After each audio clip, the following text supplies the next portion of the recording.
जय हिंद dear student, welcome to online class of Shri Ram public school. Dear student, मैं अल्पना पांडे आज आप लोग को फिर हिंदी व्याकरण पढ़ाऊंगी।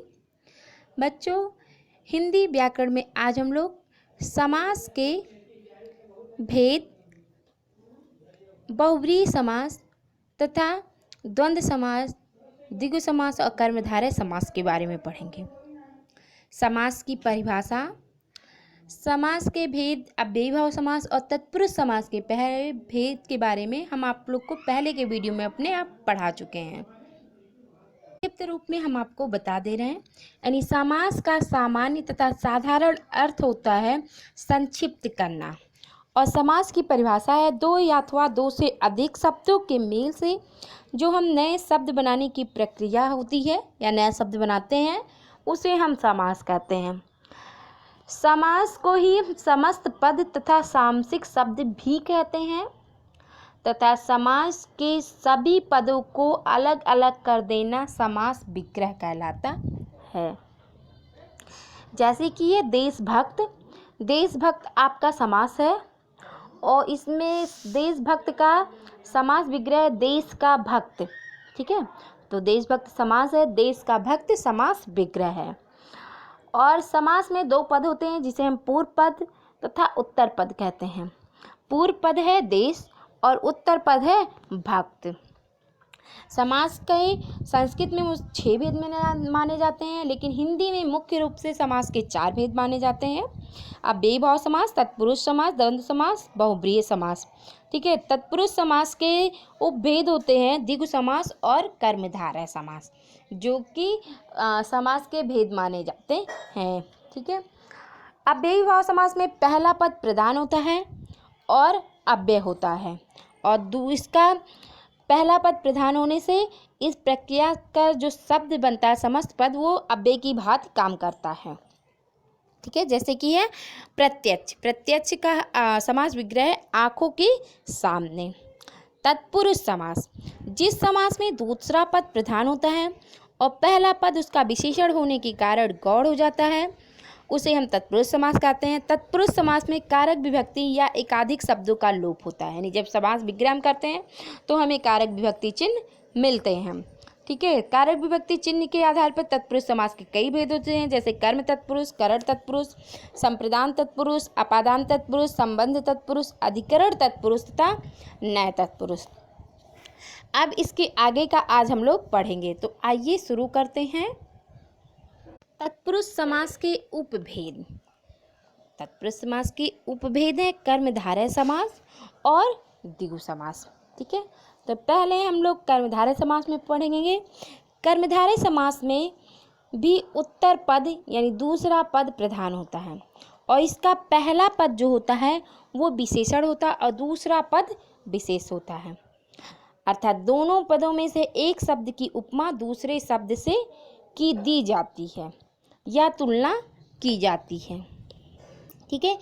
तो इस प्रकार हमें कर्मधारय समास में बच्चों दो चीज़ देखने को मिलता है, एक विशेषण और विशेष्य, जो कि आप पढ़े हुए हैं। जैसे काला आपका विशेषण है, रंग और जो है विशेष है, या काला आपका विशेषण है, कपड़ा आपका विशेष है। उपमेय उपमान में तुलना दी जाती है, यानी उपमेय में उपमान की समानता या तुलना की जाती है। तो उपमेय उपमान तो आप पढ़े नहीं हैं, लेकिन यहाँ पे मैं आपको बता दूँ, अगर किसी चीज़ की तुलना किसी चीज़ से की जाती है तो उसे उपमेय उपमान कहते हैं, ठीक है। तो इसका जो कर्मधारय समास के रूप इस प्रकार देखे जाते हैं, यानी कुछ उदाहरण हम देखते हैं। जैसे कि फर्स्ट पॉइंट है पहला पद विशेषण और दूसरा पद विशेष, ठीक है। तो यहाँ पे समस्त पद सद धर्म। सद धर्म में सत आपका पहला पद है, धर्म दूसरा पद है, विग्रह है सत्य है जो धर्म। पीतांबर समस्त पद है, पहला पद इसका पीत है, दूसरा पद है अंबर, और इसका विग्रह पीत है जो अंबर। नीलकंठ, नीलकंठ नील आपका पहला पद है, कंठ आपका दूसरा पद है, इसका समास विग्रह है नीला है जो कंठ। ठीक है। सेकंड पॉइंट है पहला पद विशेषण तथा दूसरा पद विशेषण। यानी ये निश्चित नहीं है कि हमेशा पहला पद ही विशेषण होगा, कभी कभी हमें पहला पद विशेष मिलता और दूसरा पद भी विशेषण मिल सकता है। जैसे एग्जाम्पल है, उदाहरण, मुनि श्रेष्ठ। मुनि आपका पहला पद है, श्रेष्ठ आपका दूसरा पद है। ठीक है। विग्रह इसका मुनियों में श्रेष्ठ है जो। नराधम, नर पहला पद है, अधम दूसरा पद है, और इसका विग्रह नरों में अधम है जो। पुरुषोत्तम, पुरुष आपका पहला पद है, उत्तम आपका दूसरा पद है, और इसका समास विग्रह है पुरुषों में उत्तम है जो। तो यहाँ बच्चों देखिए, सत्य, पीत, नील, श्रेष्ठ, अधम, उत्तम, ये विशेषण शब्द है। और धर्म, अंबर, कंठ, मुनि, नर, पुरुष, ये आपका यहाँ पे विशेष्य है। ठीक है। दोनों पद विशेषण, यानी खट्टा मीठा, कभी कभी होता है दोनों पद ही विशेषण होता है, खट्टा और मीठा, यहाँ पे दोनों ही विशेषण, तो इसका समास विग्रह होगा खट्टा और मीठा। शीतोष्ण, शीत धन उष्ण, यानी शीत और उष्ण, ये भी आपका विशेषण है। ठीक है।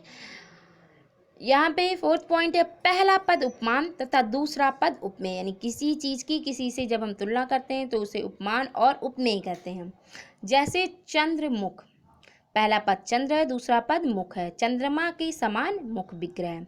कनक लता, कनक पहला पद है, लता दूसरा पद है, विग्रह है कनक के समान लता।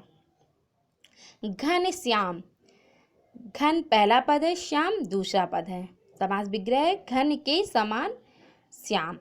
कर कमल, कर पहला पद है, कमल दूसरा पद है, कमल के समान कर।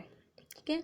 जैसे विशेषण पद विशेष में कभी पहला पद विशेषण होता है, कभी दूसरा पद विशेषण होता है, उसी तरह उपमान उपमेय में भी होता है। यानी यहाँ पे देखिए आपका अब पहला पद उपमेय आएगा, दूसरा पद उपमान आएगा। यहाँ पे एक शब्द है चंद्रमुख, इसमें पहला पद भी होता है उपमेय और दूसरा पद भी उपमेय होता है। ये हमारा समास विग्रह पर आधारित करता है। जैसे चंद्रमुख में यहाँ पे मुख आपका पहला पद है, चंद्र आपका दूसरा पद है, और इसका समास विग्रह हम क्या लिखेंगे, चंद्र रूपी मुख। कर कमल, कर कमल में कर पहला पद, कमल दूसरा पद, कमल रूपी कर, कर का अर्थ होता है हाथ। ठीक है। क्रोधाग्नि, क्रोध पहला पद है, अग्नि दूसरा पद है, क्रोध रूपी अग्नि। नर सिंह, नर पहला पद है और सिंह दूसरा पद है, सिंह रूपी नर। नेक्स्ट है आपका द्विगु समास। ठीक है। द्विगु समास में पहला पद संख्यावाची होता है, संख्या यानी नंबर। ठीक है। यानी जो पद नंबर का बोध कराए, गिनती का, संख्या का बोध कराए, ठीक है, उसे हम द्विगु समास कहते हैं। यह समास समूहवाची भी होता है, यानी समूहों का बोध कराने वाला होता है, और इसमें दूसरा पद जो होता है वो प्रधान होता है। जैसे सत्य सई, ठीक है, सत्य का अर्थ है 700, सई यानी दो हो, तो इसका समास विग्रह है 700 दोहों का समूह। पंचवटी 5 वटों का समूह। त्रिवेणी 3 बेड़ियों का समूह। पंचामृत 5 अमृतों का समूह। अष्टाध्यायी 8 अध्यायों का समाहार। चवन्नी 4 आनों का समाहार। शताब्दी 100 वर्षों का समूह। त्रिफला, त्रिफला में त्रि आपका 3 का बोध करा रहा, फल यानी फल, 3 फलों का समूह। चौगुड़ी 4 गुनी। 9 रात्र 9 रात्रियों का समूह। तिरंगा 3 रंगों का समाहार। 9 रत्न 9 रत्नों का समाहार।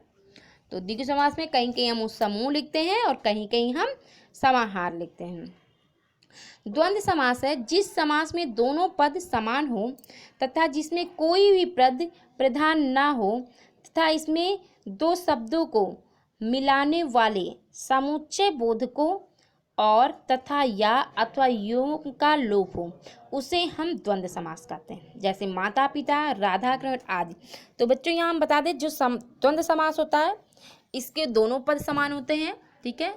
कोई भी पद इसमें प्रधान नहीं होता। और द्वंद्व समास में के उदाहरण में योजक चिन्ह हमें देखने को मिलता है। योजक चिन्ह कैसा होता है? योजक चिन्ह जैसे माता और पिता के बीच में छोटा सा डैश लगाया गया है, इसे ही योजक चिन्ह कहते हैं। ठीक है, तो अक्सर उदाहरण में हमें ये चिन्ह देखने को मिलता है, लेकिन कहीं कहीं कुछ उदाहरण ऐसे होते हैं जिसमें योजक चिन्ह देखने को नहीं मिलता है।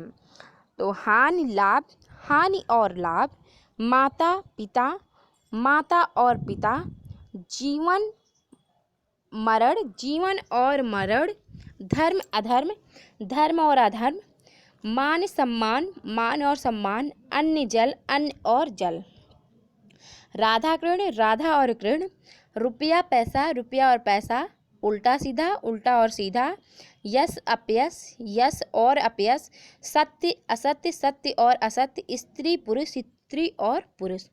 बच्चों यहाँ और की जगह तथा भी आप लगा सकते हैं कहीं कहीं, या अथवा योम। ये उदाहरण पर डिपेंड करता है कि हम कौन सा समुच्चयबोधक शब्द लगाएंगे।